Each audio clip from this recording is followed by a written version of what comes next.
Hello and welcome to Red Hawk Spotlight. I'm Priscilla De La Rosa. Our guest today, the field hockey head coach, Eileen O'Reilly. Eileen has just embarked on her 5th season as head coach, and the team is currently ranked number 11 in the country. Thank you for joining us. Oh, you're welcome. Happy to be here today. So before you became head coach, you were working as an assistant under Beth Gotten, Yes. who was very successful. Yes. Were you nervous at all to take on the role as head coach after her? Oh, definitely. I think no matter where or when you become a head coach, the transition from assistant to head coach, it's challenging. It's also challenging to fill the shoes of someone before you who was very successful.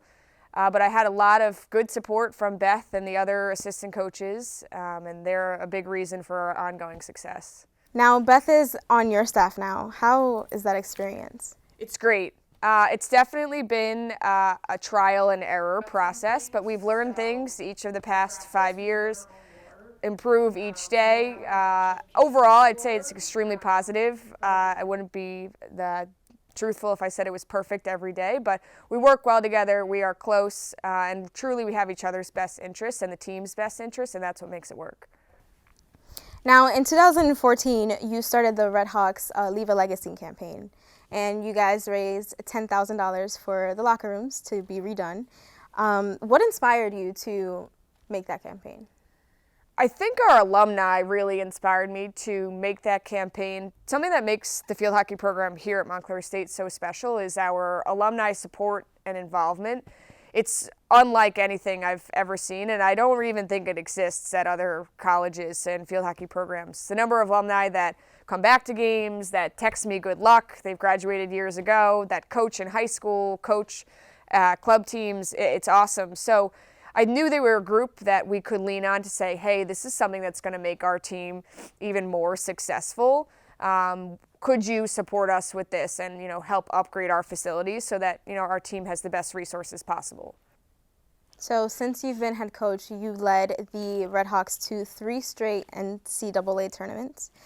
Do you feel any pressure to continue leading them to NCAA tournaments? Not so much. It is something that is definitely a goal. But as a coach and even the student athletes, they know it's such a process to get there that if you only think about the end result, you will certainly miss key steps along the way. So I don't necessarily feel pressure to make the NCAA tournament. I feel the most pressure to make daily progress and make sure we're doing that to achieve our big goals. Your team started the season off on a 5-game winning streak. However, you guys did lose 2 recent games. How do you bounce back from that? That's a great question. Every season has ebbs and flows. Every game really has ebbs and flows, and that's something that we focus on a lot, and it goes back to the concept of daily improvement. And today we have to be thinking about, yes, the adjustments that we need to make from yesterday, but we also have to have our eyes forward on the next thing, our next game Saturday, and conference play starting in just over a week. So it's, a balance of both reflecting on, what happened, but also eyes forward, a positive response that we're ready to move forward and make the changes we need to make. What did you tell your team after that last loss that you guys had? Well, we've been talking about communication a lot. That was a theme before the game, during the game, and after the game. And we have really smart young women on the team, on and off the field. We talk about game sense a lot and field hockey IQ, and we should be really confident in our ability on the field to make decisions and to lead and direct each other. And we're experiencing right now that we're not always as confident as we should be with that communication. And it became a series of little things that added up to big problems. It's all fixable, but we got to get our confidence back. Your goalkeeper this season was named NJAC Defensive Player of the Week. What makes her so successful? I think for Nicole, something that makes her special is her work ethic, and she has improved so much since she arrived here, and her willingness to focus on different things and her willingness to take risks. It's been a process, but I think she's playing at such a high level because she's been willing to make changes along the way. If you could coach any sport in the world besides field hockey, what would it be? That's a tough question.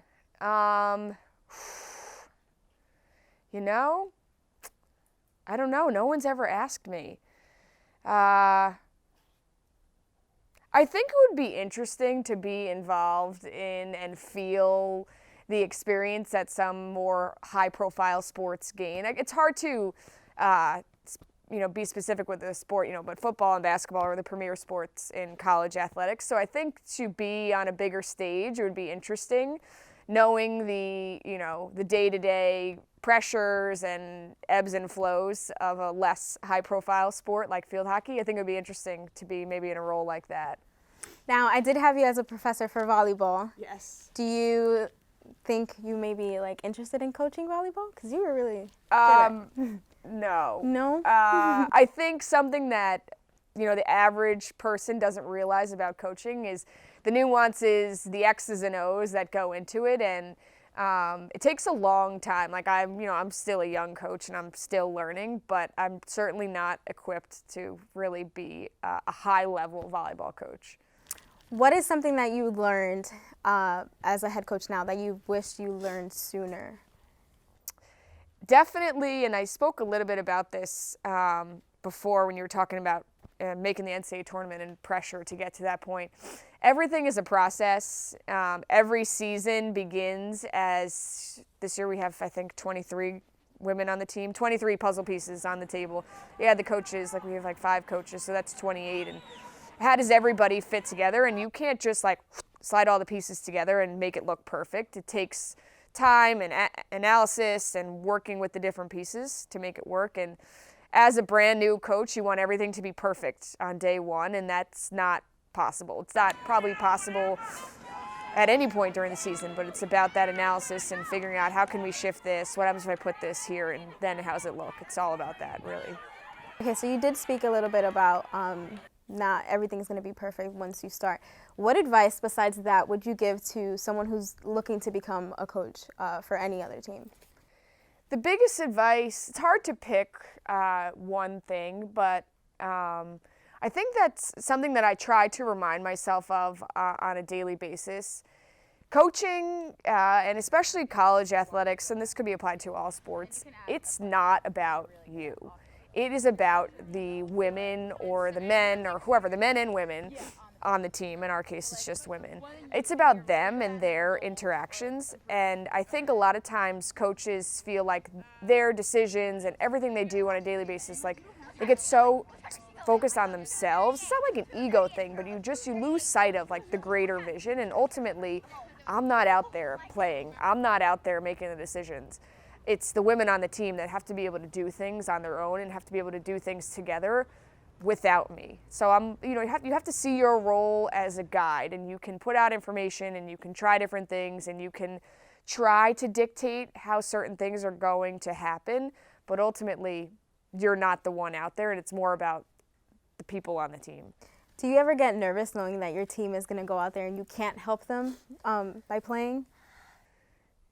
Truthfully, something that I think about often, and this comes with a successful team, one of my colleagues was just talking to me about this today.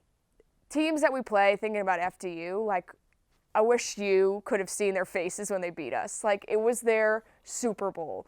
This is going to be the biggest win of their season, and every team we play acts like that.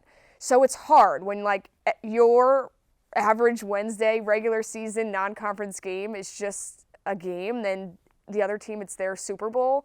I get a little nervous about that because I know everybody's going to bring it. Everybody wants to beat Montclair State, and that grind makes me a little nervous, and it's something that the women on the team, they have to endure and they have to learn to overcome. But that's something I think I do think about, and I get a little nervous about how we can do a better job managing some of those emotions. Okay, so outside of field hockey, what is your greatest passion?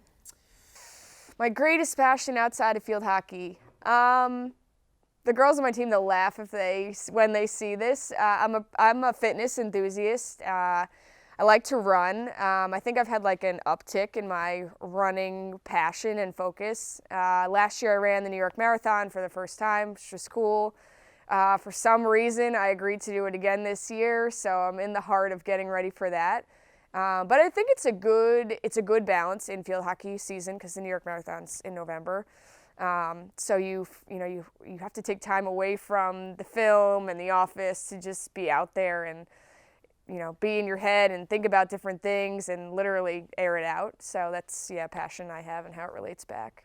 How did you prepare for your first marathon? Well, I run with a running group in Montclair that's out of the Montclair Bread Company. Now it's the Montclair Running Company, it just changed names. And I've met a really great community there. So anybody looking to get into running or anything you're passionate about, it's awesome to do in a group where you have support and people holding you accountable. I followed a training plan. You got to be disciplined and get up early, all those things. But it was a great experience. I would recommend it to anybody. Now, how did you prepare mentally for it? It's funny you ask that. It was hard to prepare mentally. I have an uncle who ran the New York Marathon, I think 21 times. He's a funny guy, and he sent me, like when your dad or your uncle or an older person sends you one of those text messages that's like a book.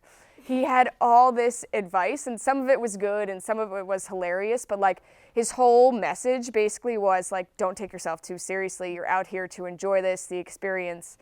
It's a once in a lifetime for some, or a one of a kind experience running through New York City like that. So yeah, that's just some advice from other people that I really care about help me. Now, I did read an article about you when you were a student athlete, and that same question was asked, and you said that your passion was candy. That's also a passion, yes. What is your favorite candy? It's hard to pick one. I really like sour, gummy type things. This is actually, we were talking on the bus yesterday on our way to FDU about different candy. Sometimes the girls will bring me candy. One of the women on the team, who's Lizzie, number 9, she brought me a bag of candy. And then I got one of our assistants a bag of candy yesterday, and Lizzie was like, where's my candy? Like, I gave you a bag. And I was like, well, Lizzie, I can't just get you a bag. I have to get everybody a bag. These were like these, Haribo. That's like a European candy brand, but they have it around here. They're well known for gummy bears, but they make all kinds of like sour stuff that's terrible for your teeth. So, all things in moderation. Tell me a little bit about field hockey and why is it so big overseas as opposed to here? Field hockey, it's actually mostly played on the East Coast in the U.S. It's like a very regional sport. It is played elsewhere. There are some colleges in California that are at Division I level, very few. There are some Midwest, like Chicago, Ohio. It is primarily known as an international sport, like you said. I think just because that's where it originated. It's not necessarily a new sport in the U.S. It's been around it's been an Olympic sport for a long time. I just don't think it's had the same development and exposure as other sports in the U.S., like soccer or basketball. I don't really know why. I also don't really know why it hasn't developed on the men's side in the U.S. There is a men's national team. There is men's Olympic field hockey. The U.S. men's team hasn't qualified in a long time. I think that's definitely a goal of USA Field Hockey. That's like the national organization that, for American field hockey. They're trying to promote men's field hockey and get the grassroots events and organizations going a little bit more. It's a tough question, and it is, honestly, it's a little controversial why that there's more women playing than men. Okay, so earlier you did mention that you have 23 girls on the team. I was wondering, who is the fiercest one? Oh, man. Who is the fiercest one? They're going to be mad at me if I have to pick one. The fiercest one, well, it's hard because I have a couple that are very fierce and they don't really know how to rein it in at the right times. I'll give you 2 because I think it's appropriate. I think the person that is the fiercest and manages it the best is Keely Wynn. She's a senior. I think she's number 17. She plays center back for us. Super dominant. She's fearless. She does a great job in her role defensively and like really not letting the other team get the ball. Probably the fiercest overall, and she would know that I would say this about her, but does not manage it well in the right moments, is Yael Yona. She's a junior. Great athlete, so aggressive, so passionate, but you have to know the right moments to be fierce. And if I'm, like if we were playing and I'm over fierce or like I overcommit to you at the wrong moment, you're going to go right around me. So we're working with Yael to rein it in, manage her fierceness, and have it strike at the right moments, if that makes sense. Yes. Eileen, thank you so much for joining us. I'm Priscilla De La Rosa. Thank you so much for tuning in to Red Hawk Spotlight.